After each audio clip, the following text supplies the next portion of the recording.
Selamat datang kembali di Deep Dive kita. Hari ini kita akan coba gali ringkasan dari Ensiklopedia Manajemen Hati Jilid 3 karya Syekh At-Tuwaijiri. Iya betul. Fokusnya ada di 3 area penting nih.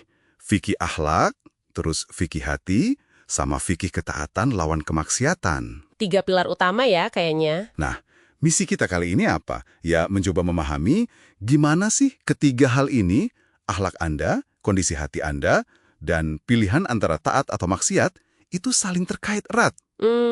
Dan menurut buku ini, gimana semua itu membentuk pengalaman hidup seorang muslim di dunia dan juga nanti di akhirat. Oke, siap? Kita bedah? Siap. Intinya sih, sumber ini nunjukin kalau apa yang ada di dalam hati sama perilaku kita itu fondasi utama. Gimana kita kelola hati, ya itu menentukan arah hidup kita. Oke, kita mulai dari yang pertama ya, fikih akhlak. Apa sih akhlak itu menurut sumber ini? Ternyata bukan sekedar sopan santun biasa aja ya. Betul, lebih dalam dari itu. Dikatakan watak yang kokoh dalam jiwa, sesuatu yang udah nancep gitu. Watak kokoh di jiwa yang bikin perbuatan muncul spontan gitu. Baik atau buruk. Nah, itu dia. Ada yang terpuji, ada yang tercela. Dan yang menarik, itu fondasinya. Fondasinya gimana tuh? Akhlak baik itu, katanya, dibangun di atas ilmu, kedermawanan, sama kesabaran. Sebaliknya, akhlak buruk itu sumbernya dari kebodohan, kedzoliman, syahwat, sama marah. Wah, jelas banget ya pemetaannya. Jadi kenal sumbernya ini krusial buat perbaikan diri gitu. Tepat sekali. Ada juga 4 pilar akhlak baik yang ditekankan. Sabar, terus iffah atau menjaga kehormatan, lalu syaja'ah atau berani, dan adl atau adil. Dan ini penting nih, ternyata akhlak itu bisa berubah. Bukan sesuatu yang permanen ya. Ya, bisa banget. Lingkungan, nasihat, keimanan, bahkan kekafiran, itu semua bisa pengaruhin. Makanya Nabi Muhammad SAW diutus buat menyempurnakan akhlak kan, jadi teladan kita. Betul. Dan perubahannya itu butuh usaha. Bertahap, nggak instan. Terus tadi ada soal tingkatan akhlak ya, ada 3 katanya. Iya, ada 3 tingkatan. Yang pertama, memahami takdir, jadi bisa lebih mudah memaafkan orang. Oke, level 1, terus? Level 2, memperbaiki hubungan sama Allah. Lebih banyak syukur, tapi juga sadar masih banyak kurangnya. Menarik. Puncaknya? Puncaknya itu hanya sibuk dengan Allah. Fokusnya udah ke sana sepenuhnya. Wah, ini jadi pertanyaan reflektif juga ya buat kita, buat Anda di rumah. Gimana caranya kita bisa secara sadar gitu, berusaha naik tingkatan? Pertanyaan bagus. Dan kenapa akhlak baik ini penting banget? Karena ini sebab datangnya cinta Allah dan manusia. Sekaligus jadi penjaga amal soleh kita. Maksudnya penjaga amal? Iya, amal baik tanpa akhlak baik itu bisa hilang nilainya menurut pandangan buku ini. Sia-sia jadinya. Oke. Jadi perilaku luar itu penting, tapi akarnya kan di dalam ya.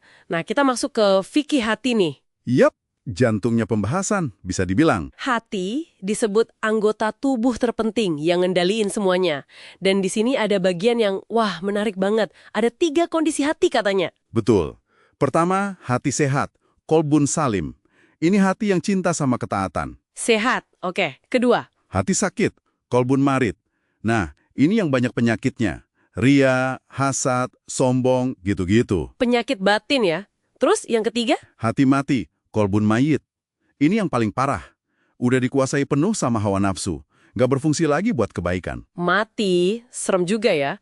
Apa sih yang bisa bikin hati sampai mati gitu menurut buku ini? Beberapa hal disebutin. Ketergantungan sama dunia, lalai dari Allah, pergaulan yang buruk, terus kebiasaan maksiat. Itu semua bisa mematikan hati pelan-pelan. Dan katanya nyembuhin atau nyuciin jiwa ini lebih susah dari ngobatin penyakit fisik. Jauh lebih sulit katanya. Dan hanya bisa pakai metode para nabi. Intinya, ya bersih-bersih dosa sama kuatin ketaatan. Bersih-bersih dosa dan kuatin taat. Nah, penyakit hati kayak sombong, iri, tamak, kikir, itu ada obatnya nggak? Ada kuncinya.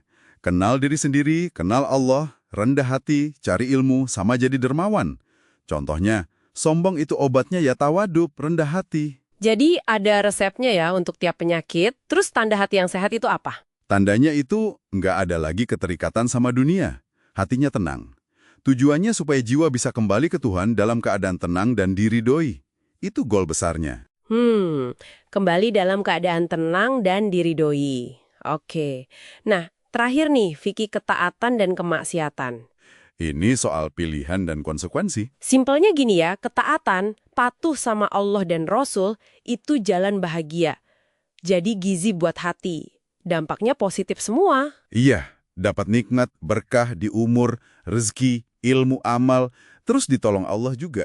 Jelas banget manfaatnya. Sebaliknya, kemaksiatan, melanggar perintah atau larangan Allah, itu jalan sengsara. Betul. Dampaknya juga langsung.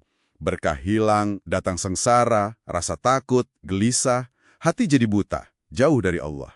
Kontrasnya tajam banget. Buku ini juga nyebut soal perbuatan yang dimudahkan sama yang disukarkan ya. Iya, ada perbuatan yang dimudahkan buat orang beriman dan bertakwa. Tapi ada juga yang dibikin susah buat orang yang kikir dan nggak percaya pahala. Tapi di tengah semua itu selalu ada harapan kan ya, yaitu taubat. Nah, ini pesan penting banget. Allah itu Maha Pengampun. Ngajak kita semua buat taubat dari semua dosa, nggak peduli seberapa besar. Bahkan Allah gembira katanya kalau hambanya taubat. Iya, digambarkan begitu. Jadi pintu selalu terbuka. Keseimbangan antara hak Allah yaitu ibadah, sama hak sesama manusia yaitu akhlak baik, itu juga penting. Ada prinsip penting juga yang diangkat. Allah nggak akan ngubah nasib kaum sebelum mereka ubah diri sendiri. Betul, perubahan dari maksiat ke taat itu akan mengubah kondisi dari susah jadi baik. Ada hubungan sebab akibatnya. Jadi kalau dirangkum nih, apa artinya semua ini buat Anda yang menyimak dari deep dive singkat kita ini? Pesannya jelas sih, akhlak, kesehatan hati, sama pilihan antara taat atau maksiat, itu menurut sumber ini, ya fondasi kebahagiaan sejati. Dan penekanannya kuat di introspeksi diri ya, muhasabah. Iya, introspeksi dan tindakan nyata. Kenali penyakit hati, terus obati. Bukan cuma tahu teori, tapi lakuin perubahannya. Nah, sebagai penutup nih, mungkin ini bisa jadi bahan renungan buat Anda.